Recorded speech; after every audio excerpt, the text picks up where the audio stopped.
In this video today, we're just going to take a patient's perspective on a recovery from complex regional pain syndrome, so CRPS. And this is a lady called Margaret, who in 2016 had a gradual onset of foot pain.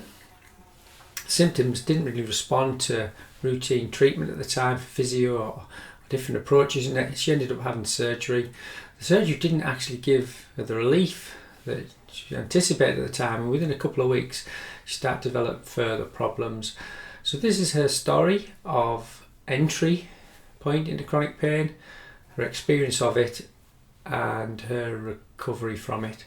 So if you're interested in this and other stories, if you want to click subscribe, you'll get updated on any other similar content. But watch along and just see the journey, see the experience, and witness the recovery.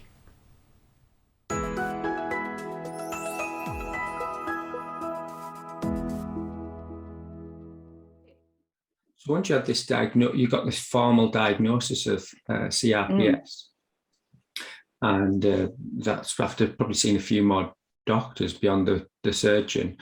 How long did that time take until you started to recover? So it developed in 2016, and then you had surgery in your foot, and you got all these changes, and these changes spread to the other limb, and it can be all consuming, really, physically and mentally. How long did that process go before you were able to do anything to make a change, or to kind of speak to someone who maybe looked at things a little differently?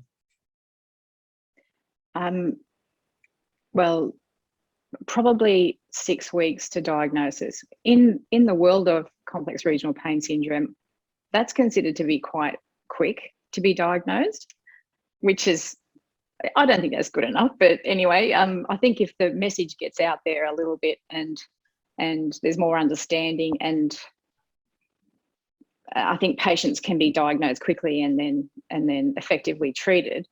But it just so happened that I had randomly I had just moved when I had the surgery as well. So I literally was living in a town where I had no general practitioner that I knew personally. And I just thought, I can't do this. This is, I'm not tolerating this really well. So we randomly went to this general practitioner, and it was a Saturday morning, and this GP was on call, and she looked at me and she said, "Hang on a sec, I've just got to go and speak to a colleague of mine." And she walked away, and she went into her room, and she came back about 10 minutes later, and she said, "I've just spoken to a friend of mine in New Zealand." And I thought that was excellent that she actually went out of her way to do that. And she said, "Yeah, I thought it might be complex regional pain syndrome." So she said, "I just wanted to clarify with her about what's going on with you." And I've described it, and she said, "Yes, that's what's going on." And she immediately started me on medication, which is okay, because you actually do need some medication initially to get yourself over a hump a bit, and then get treated. That's I should say, for my context, I felt that was necessary, because I was in a post-surgical state as well. So still not mobilizing as effectively and still having pain from surgery. So anyway, after that time, it was very difficult to get, nobody knew about the mind-body that I was seeing at the time, but I was quite assertive. Once I knew what was going on and what I needed, I was very assertive and asked my surgeon to re-hospitalize me to get the pain under control. And then from there, I requested that I go to a rehabilitation facility. And it was in the rehabilitation facility that I actually got to meet a physio who brought me some journal articles from clinical research about the types of treatment that have been effective or known to be effective for people with complex regional pain syndrome. So we're probably talking about 6 weeks post-surgery at this stage. And it was there that I started to read about Lorimer Moseley and how powerful the brain is, and how powerful our thoughts are and our emotions in the context of pain. and what it can do to create real physical symptoms with your neural pathways. So when I started to read this information, I was also having physical therapy and occupational therapy and they were trying so many different treatments like desensitization and things. And from a person who's very athletic, I wasn't very good at pacing. It wasn't explained to me so well. So my idea of pacing was you go out and you do it as hard as you can until you can't. So I think that's an important thing to understand. Everyone's personality has a lot to do with their recovery and how well they interpret information that they're receiving. So my idea of pacing might be a bit different to somebody else's beside me. But yeah. That's a really important. That's a really important point, because recovery is entirely subjective. And, you give someone some exercises or you give them some advice, but what you say and what people hear are very different things depending on their personality. So it's very counterintuitive for people with driven traits to go slow, because the default is go hard or go home. Not just for recovery, for everything. If they have that certain traits that are very exhilarated through adrenaline, so they'll live their set point is a little higher. Why that's high could be down to lots of different reasons, but you could ask someone like that and they'll say, I'm not stressed, because they're kind of living life to the full. They love it. They love adrenaline, and it's proven by the hobbies and activities and the work and the achievements and those kind of things. So those people, and I suppose you're one of them. I know I'm kind of like that. Then when we are asked to recover, remember, recovery is from something that makes us feel uncomfortable, right? It's a pain, it's a sensation. So we feel uncomfortable. We've got somebody telling us to do something that's consciously rational. But when we feel uncomfortable, when anyone feels uncomfortable, that's the stress response. Now, the brain uses its default in that moment. The quickest way to feel better when you don't feel good isn't rational thinking. It's the chocolate, the drugs, the sex, the alcohol, the work hard or push hard. Whichever one is your thing, you'll feel compelled to do it despite the rational thought. You'll do it. You won't even know you're doing it. Someone will say, did you do your exercises? Yeah, I did. And how'd you do them? I just did them, like you said. But the behavior is invisible. So when they don't respond as the practitioner expects, it's like, well, how can that be? But that's where you have to understand the person who's listening to the advice that you're giving them, and to teach that person to feel better about themselves. You can do it from kind of serotonin, calming based activities, rather than their quickest fix, which is adrenaline based activities, which bathe the neural pathways in the stuff that's going to make them fire once the adrenaline's gone. Then it's like, I get it.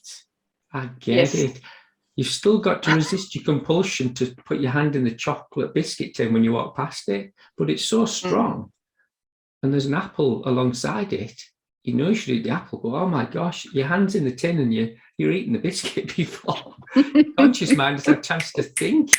So to have some boundaries of control, have someone alongside you, right, just in the early stages, to make you accountable to them, maybe, or the process, until you've got it. And once you've got it, you're on the journey. It's like when you shout upstairs to your grandkids or your children. I haven't got grandkids, but teaching someone something like brushing your teeth. You have to put them in a headlock and shove a brush in the mouth. Right? And then you push you away. Say, no, I'll do it. Margaret, do it. And then you stand and kind of have a little timer or sing a song. And then you go at the bottom of the stairs and say, have you brushed your teeth? Yes, stop asking me. I've done it. It becomes theirs. And You know, sometimes your children leave the house and they're 15, you'll shout, mind the road, you know, or have you brushed your teeth at 15? But they should have they should have it by then. So how quickly people learn accountability does vary, but and it isn't always easy. But if you understand why it isn't easy, then you know the techniques to use to develop the habits.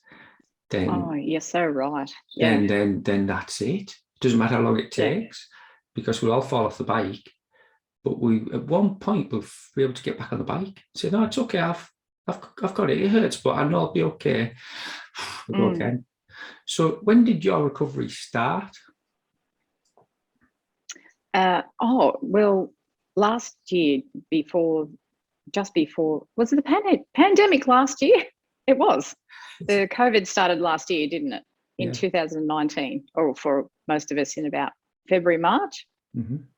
Yeah. So just before that, I was experiencing what I had settled somewhat and become stable. And I started to experience a complex regional pain syndrome flare, I suppose you would call it. And I started to, have those victim thoughts that invariably can occur when fear takes over. Is this going to be my lot in life, and rah. So it was just, I was part of a support group on Facebook, and somebody posted at the start of last year, they posted, hey guys, I really need to let you know about this. And they told everybody in the support network about Curable. Now, I don't know if you know about Curable, because it does have an affiliation with Dr. Schubiner, and Dr. Schubiner is how I found you. So I found out about Curable, and at that stage, I was a bit flabbergasted because no one responded to this person except me, and I thought, why wouldn't be people just grabbing hold of this? This is something that could help us. We have nothing to lose and everything to gain by having a go at something. But I've now learned that when people lose hope and they identify solely and wholly as people with pain, then it can become so much their life that even removing that condition or recovering from it can be painful for them. So I understand people aren't ready to hear information sometimes. So I was absolutely ready because, well, being so active, I just wasn't prepared to throw that away. And I'd already lost my work contract, and everything was different, for me because of this complex regional pain syndrome. So I thought, okay, well, I found this Curable, and I started to use the app and within about 2 months, I signed up for the group program, and I started to work my way through groups this is when the pandemic was in its height last year.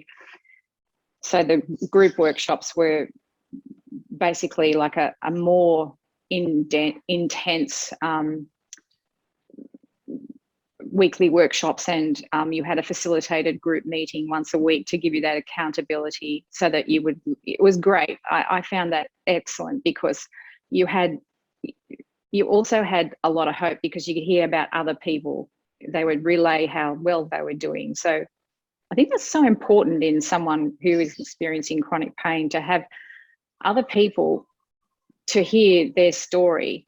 It can resonate with you. It might not be the exact condition, but some of the feelings that they have, they're the same feelings that people with chronic pain have. You have a lot of fear around it. You might lose your job. You might not be able to walk again. In my instance, I needed assistance to do all of my ADLs. So, you can imagine from someone who was extremely independent and never asked for help and was an overachiever and let all the rest of the personality traits that go hand in hand with people wired for chronic pain. I found that extremely difficult, and I literally wanted to get myself out of that hole as fast as I could. So the curable work groups did it for me. Helpful within the first couple of workshops, about chronic fear and how pain actually works. It was explained in depth. I did a lot of I actually did it religiously, and any of the techniques that came up to interrupt our thoughts, I did them. So I practiced, and that was the start of my recovery, the curable. Yeah, it's such a great resource, and I know it's free for I think you can get it free for 6 weeks now if a practitioner refers you or something like that. So you don't have to subscribe. Within 6 weeks, you can have all the tools, essentially, can you? And you can subscribe to groups, which is that accountability that you mentioned.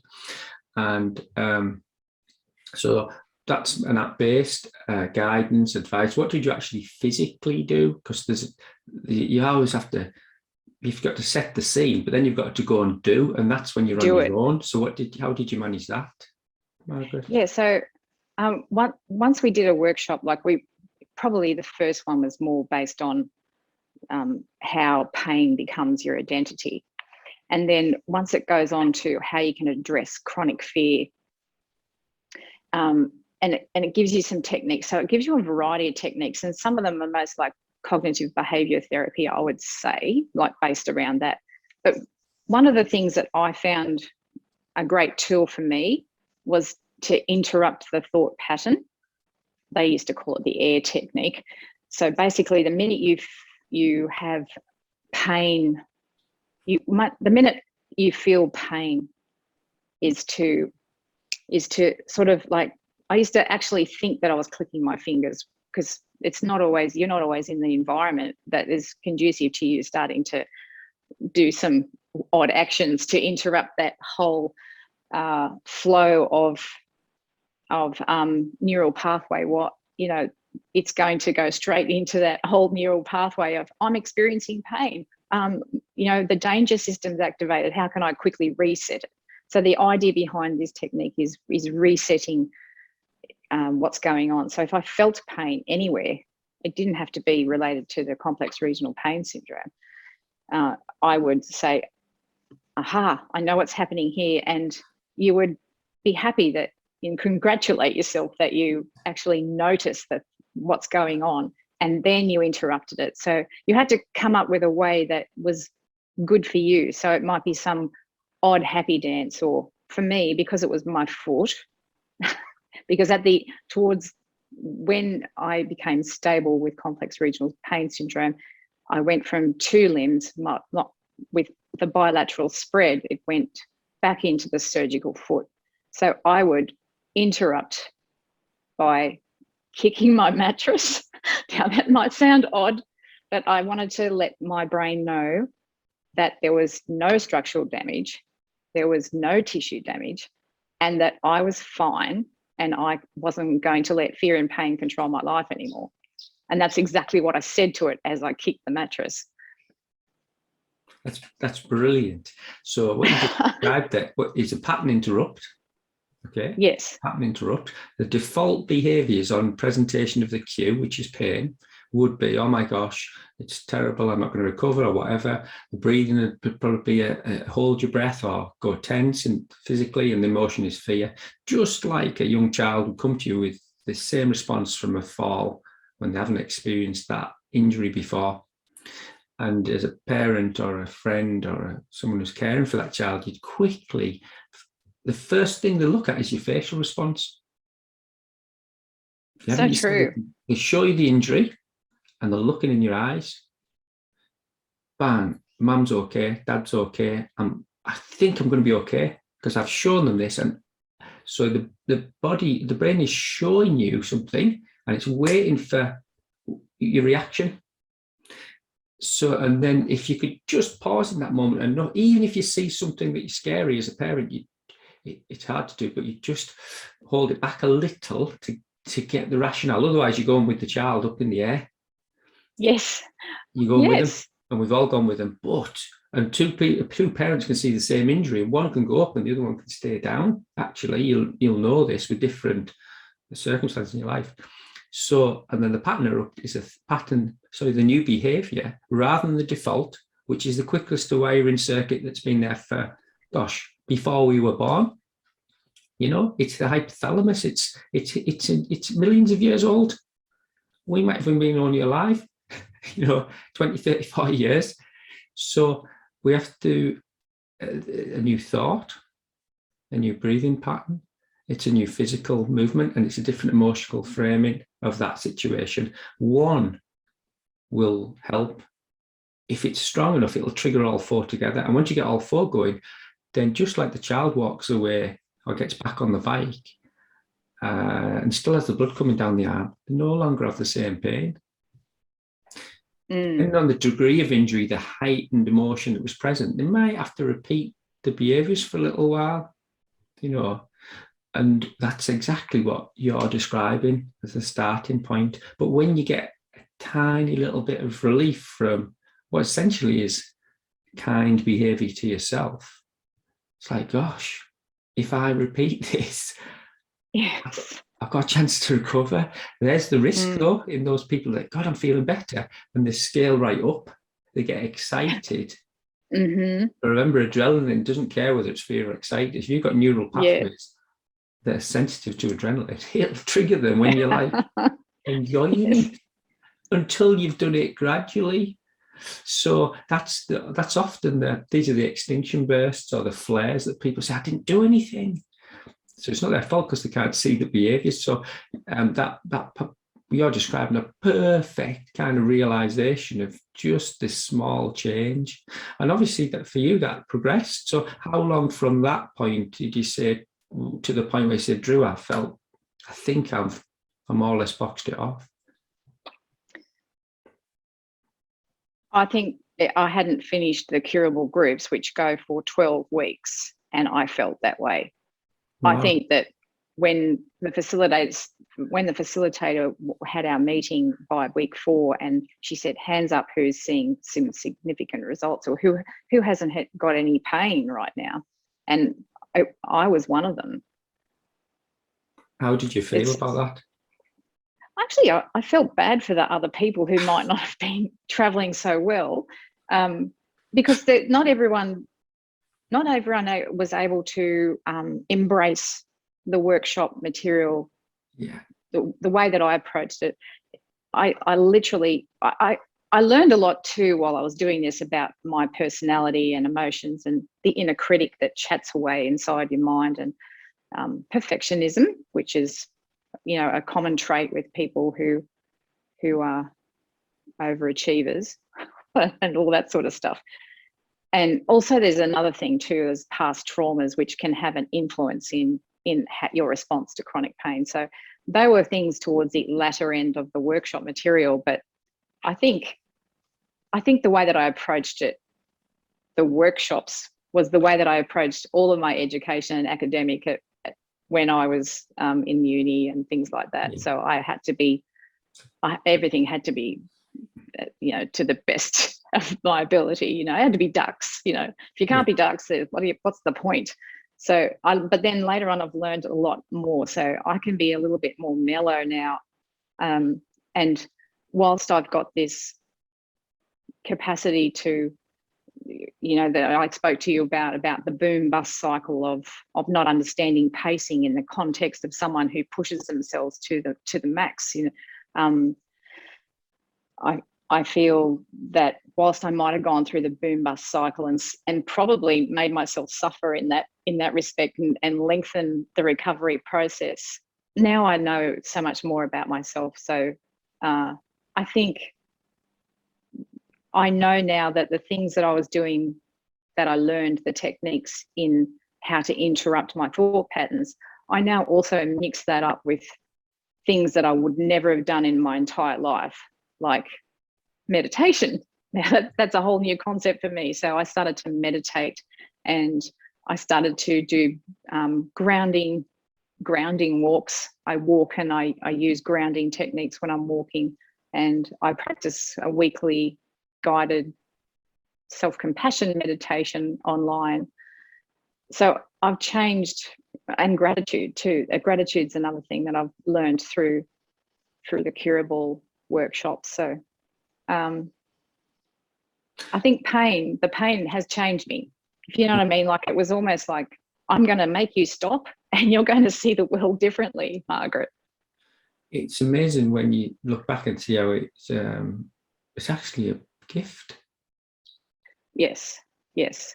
I And can't imagine what my life would look like if I didn't now think to myself, I missed so much because I was so driven to and so task oriented. So, and now I look around and see what's around me, see a lot more.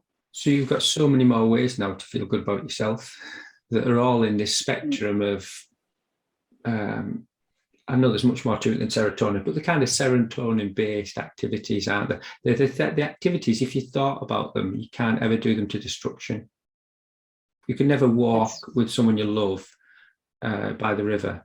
You can never walk to destruction. You can never stroke your child's hair as they fall asleep to destruction. You can never say, I love you, or be told I love you to destruction. You'd probably feel kind of filled up after so long to say, oh, I fancy a bit of, I'm ready to get back to work. You know, we all need the thrill. It's nice riding around the block on the bike, but it's nice to go down the hill. But if we only ever tip it down the hill and never kind of stop and smell the roses, we're missing out on something. And I think what the experience you've been through, and I'd say I feel the same, is I don't have pain now, but I kind of understand my perspective on it. And I've had pain, not as long as you've had and not as severe as you've had, but I totally understand it now. So it's a double-edged sword, these traits that bring you your certificates and the finance and what's measured as success in society. Well, we just got lucky in life, because you could have got addicted to drugs and chocolate and food, and you know, You're so right. It's just a bit of luck that we happen to get addicted to physical triggers for adrenaline and work triggers. They just got lucky, because in society you get a reward for them, and others, we criticize other people. We're all traumatized. It's a traumatized society. I'm not saying we've all had trauma, but because you don't have to have trauma, you just have to have the perception that you're not good enough. And look on Facebook and look on Instagram, and people without trauma are just seeing they're not good enough because they think other people have better lives. Yeah. It's not true. So it's all fake. It's all fake. Exactly. Yeah. So, you know, and the time that you come to realize that might be a lifetime. It might be in your 20s. It doesn't matter whether you're 20, 30, 40, 50, 60. It's just a nice point to get to. And you've just kind of epitomized the things that you're doing now. Means if you chose to go and study for something, you can go and do it and be the best in the class, but you'd probably have to do some nice stuff through the week where you'd never do that historically. Absolutely. Yeah, you've nailed it, because I think that I would approach it differently. And I can remember a lecturer saying to me years and years ago, you don't have to get 100% on the test. You only really need to pass. Nobody really knows that. You know, at the end of the day, you're the only person who knows, and I know. So yeah, like it was the stress leading up to different things. And I have to say that I had the lead up to me getting complex regional pain syndrome. Have you read Unlearn Your Pain, Dr. Schubiner, or seen the movie This Might Hurt? When I refer to that, when I looked at that movie, This Might Hurt, I was almost going tick.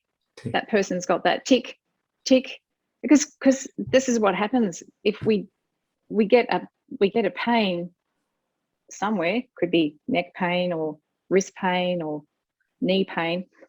We usually take over-the-counter medications or something, or go and see someone to try and do it. But we don't ever think it's related to our thoughts and our behaviours or whatever's been going on. And I had them all, but I kept pushing through. Yeah, so and that's it. When you have a pain, whether it's come from a physical injury, and that's the first place we look, or it's come through behaviours that have been invisible, remember, because that's an uncomfortable sensation, it's potentially going to stop us getting our fix, our adrenaline fix. Then we use the default mechanisms to overcome, which is push past it, fight it, beat it, use adrenaline to overcome adrenaline. Well, that just means more adrenaline. It's using stress to overcome stress. It's going in one direction. It's only going in one direction, isn't it? So I'd made a note of the time that you said in terms of, when your foot pain developed, because it wasn't trauma for the 2016 event. It was a gradual onset with your busy activities and things. So Yeah. I just wanted to ask you that you don't have to tell me the detail or anything, but around that time, can now you understand this? Can you see what else was happening in your life that, if that's difficult, remember your default is to get busy. So when you feel stressed, I guess it's get busy. Yeah, work or activity. So if you've got something in your life you're not controlling, something with uncertainty and you haven't got the information how to end it and you're not in control, and quite often one of the traits is we like control. It means that we do the behavior that quickly gives us a short-term resolution of it, but we do it too much. Yeah, we hit it harder. So what can you see that 2016 time then? Oh, it's interesting because with part of the program of even in Dr. Shubina's Unlearn Your Pain program, that was part of that movie, This Might Hurt. Part of the program with Curable and his program is to create a timeline, to join the dots and have a bit of a look. And so only recent, it was only yesterday actually, I have to say, I was going over that. I was looking at my timeline. So we created a timeline of what you would say events that had occurred that might have caused some undue emotional stress, whatever. And also like the sorts of timelines that occurred around when you might have experienced some pain. And so I kind of started to fill in the blanks throughout my entire life. And you start to look at things, which is another thing that I did too when I created my list. I looked at things at first when I created the list. It took a couple of goes because people can tend to minimize the stuff that occurs to them and not believe that they're significant, that, oh my God, that's other people have worse things than that. Okay, so but everyone's stuff that happens to them is relevant, I've learned, and everyone's stuff, it doesn't, the degree of the stuff, it's also, you shouldn't say there's degrees because it affects everyone differently. So that's something that I would always say to someone, if something happened and it upset you, write it down, because even if you think it's only small, it's not small to you. You know, don't compare yourself with others. So yeah, I wrote down this big list and I saw all this stuff, and then I spoke to someone that I trusted about it, and then I realized that, yeah, I had minimized all this stuff that was going on. Like I had a brother who had a stroke with, it was significant, a hemorrhagic stroke, and he was younger than me and he had a young family, and he had significant deficits as a result. And so he was, you know, he had lost everything, basically, his job, the whole thing. And so that was really a difficult time trying to help out in that respect. And then my mum died at the same time, and my son's girlfriend died, and he was in his early 20s, my son. It was just so much going on. There was, and yeah, and my son, my husband decided to retire. We renovated a house, so all this is going on, and I started a new job. I had studied for a different career, and I started a new job, which was exciting, but not so exciting when I had all these other things, these balls in the air trying to juggle, you know, that I was trying to assist in any way I could. So it was the catalyst for the complex regional pain syndrome, all of that, because I was struggling to do it on my own, and I was very reluctant to ask for help because that's not my nature. Yeah. It's the perfect storm. Yeah, well, that's actually a good way to describe it. And the system that fails, I think, people say, why this, why the other, why? And remember, the behavior that the person's using to get out of those feelings is their default. So you've been on your feet and been busy. The organism is just 50 trillion cells trying to stay alive for tomorrow, but it's fighting so many fires, and then the person's not attending to them or doing what they can, but really just running away. You know, metaphorically or physically running to get the feeling that blocks the other feelings. The organism almost will shut them down. Contextually, what's the best way to slow Margaret down so we can get her to face the situations that we need to have faith so we can come back to a rest and digest. And so I think it's the system that's been overloaded, which classically is the musculoskeletal system in the field that I see, but it can be just as easily be one of the other systems that's been neglected, which means any other system in the body that's not prioritized during the stress response: digestive, reproductive, immune system, which means anything, heart, lungs, thinking brain. Switch them off for long enough, or overuse them for a comfort aspect, they'll fail. And if you don't listen to the first failure or warning, you'll start to see it fail left, right, and centre. And once the autonomic nervous system gets involved, as you well know, it's almost got a life of its own. It will trigger pain. It will trigger symptoms on even the thought of getting out the chair. The thought of going to the shops tomorrow will trigger the anticipatory adrenaline that will make the person wake up this morning and not be able to lift the head off the pillow.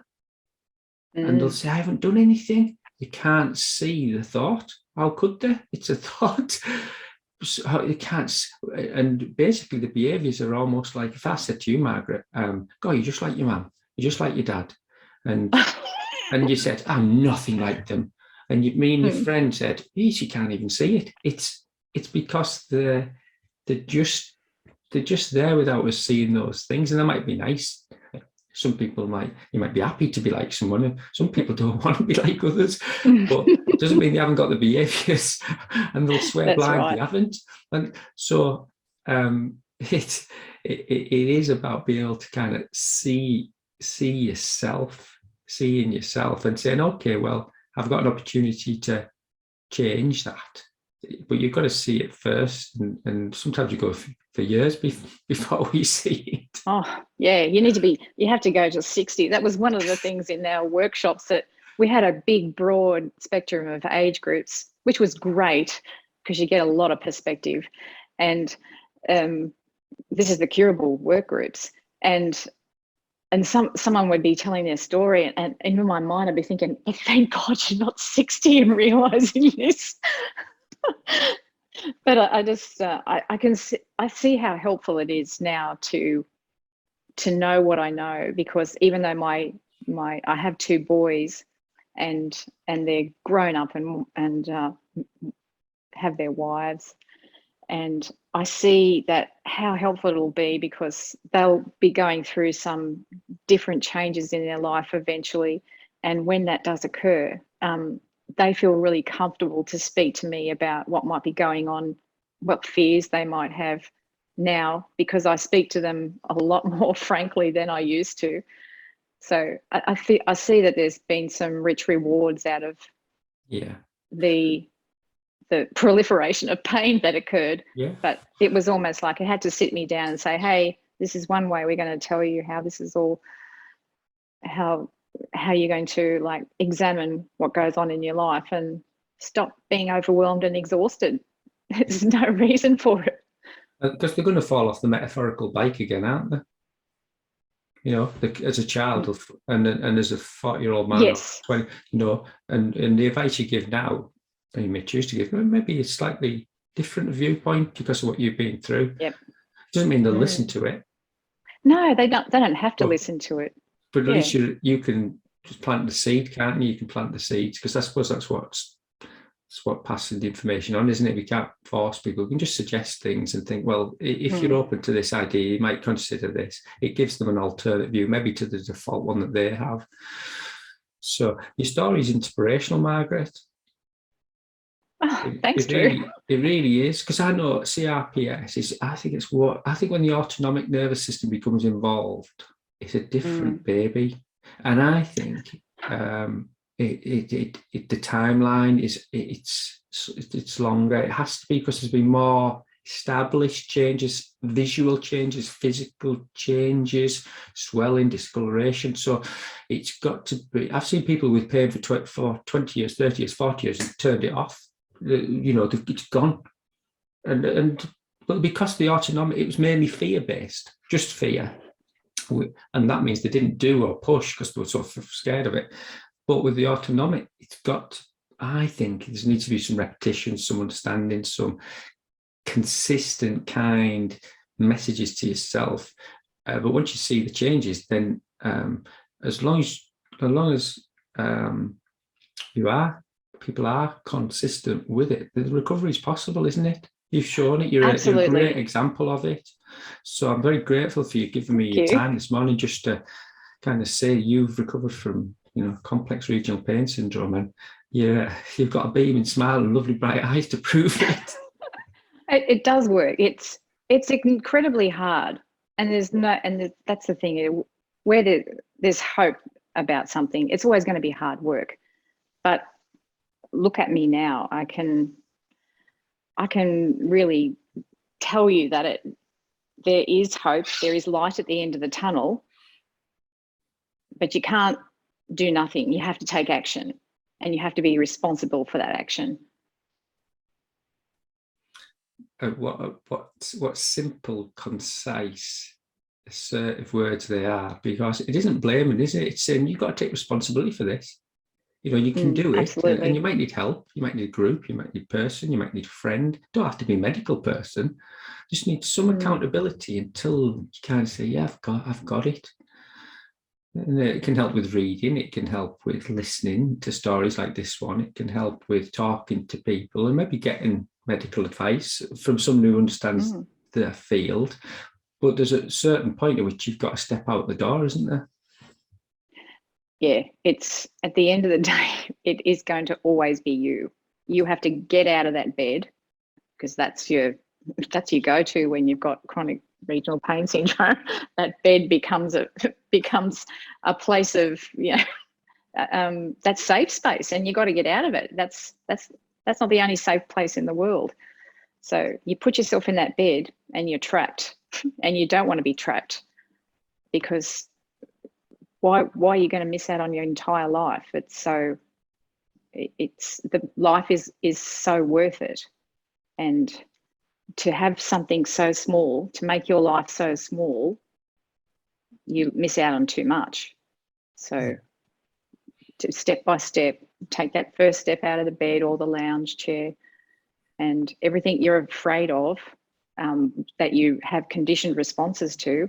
Like for me, it was going and having a shower, simple things, but I gradually just went and did them. Standing in the shower was like, I said, so you just keep talking to your brain, I am safe, turn off the danger system. That's what I've been taught, and it works. Margaret's brilliant. What a brilliant kind of testimony for kind of going through a process of kind of self recovery. I'm very grateful for your time. It's been a pleasure to chat to you. And you too, Drew. Thank you very much. I hope you stay kind of involved with the Pain Habit group, because it's only a small group, but as it grows, it's nice if people with experience of things that maybe I don't have experience of can kind of throw advice or tips or things into the pot, because anything, it all helps. It's all good. I think it'll grow for you, Drew. Definitely. And I think because the message is getting out there, we have a new generation of people coming through who will invariably suffer from chronic pain. But we have all of this information now, and that's my biggest hope, is the generation that's coming through is going to be not suffering. Yeah. Because we can help them. Yeah. Thanks so much, Margaret. Have a lovely evening now. I'm off to start my weekend, but it's been lovely chatting to you, and I hope to keep in touch. Thank you. All right, take care. Okay. Bye. You too. Bye. So I'm sure you'll agree that really is an inspirational, insightful story of somebody who's overcome something that many people spend a lifetime and never recover from. And you'll see that the first part of that, Margaret developed this awareness. She was assertive that she wanted to find the answer and wasn't going to accept that she had to live with the situation that many others have to. But it took her time, and she did the work.